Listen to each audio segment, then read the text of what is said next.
Hello, I'm Melanie, DropSmart's founder, and today's question is there an easier, more professional, more kind of accurate way of knowing what note or notes are in my essential oil? And the answer is yes, of course. And it's in essential oil chemistry. It's actually quite straightforward, and I'm going to show you quickly how it works.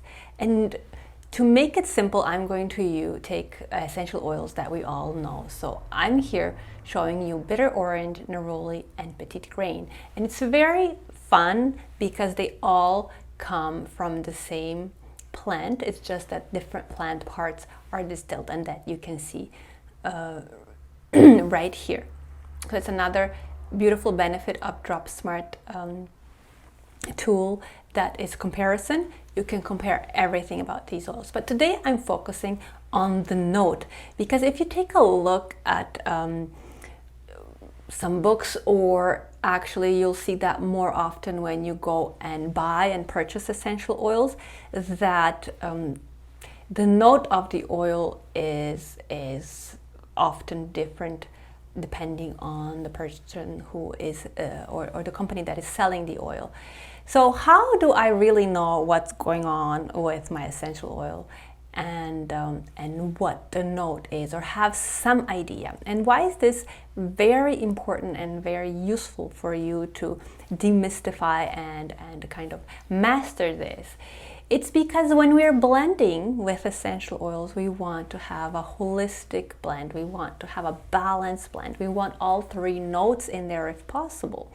And then my next question is, are you aware that sometimes you already have all three notes in one oil?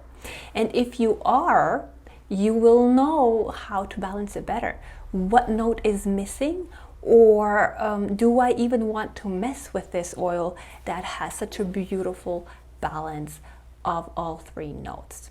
So if we take a look at bitter orange, you will see that it's mainly monoterpenes, and monoterpenes are always the high note. So what does that mean? It means that we will smell it first. It means that it will evaporate quickly.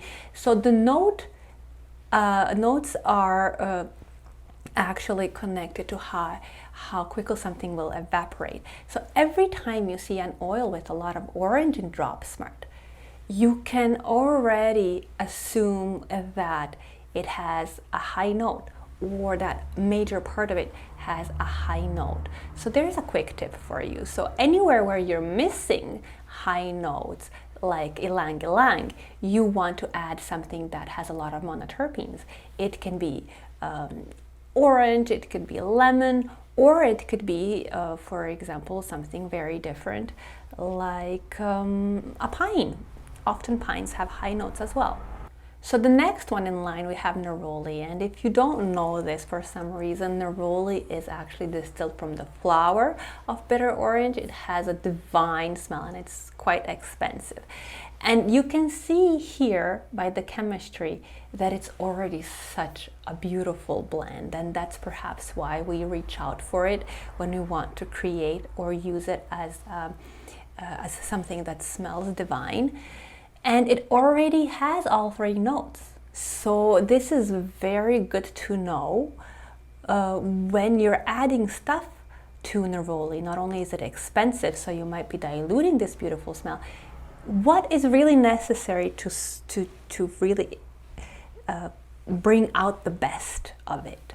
So here you see monoterpenes. Again, now you know that that's a high note. You have monoterpene alcohols. And here's the next tip for you.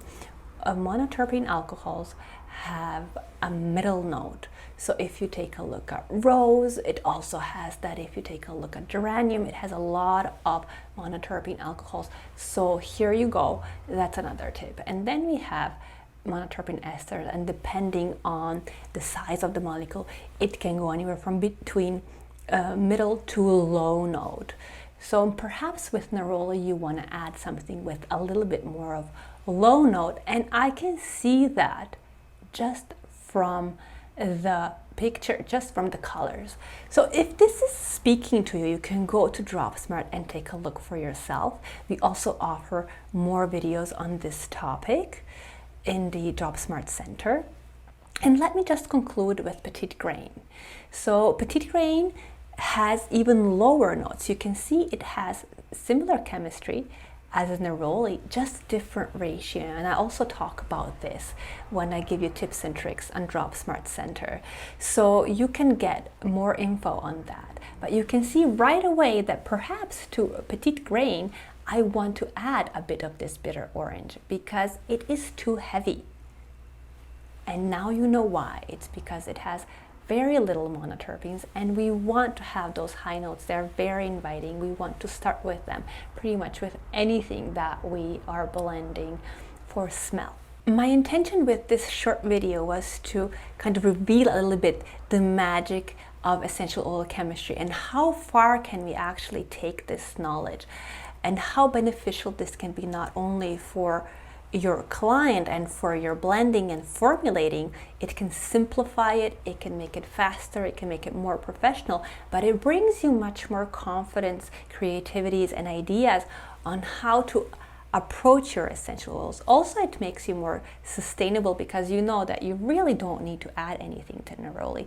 And tips like this and more information like this is what I share in my program, Next Level program that I created for you to upgrade, to actually take the essential oil chemistry further, but in a fun, useful, and very straightforward way. So I want to take this essential oil chemistry and help you really make use of it. What is relevant to you, what is relevant to your practice, what is relevant to your clients.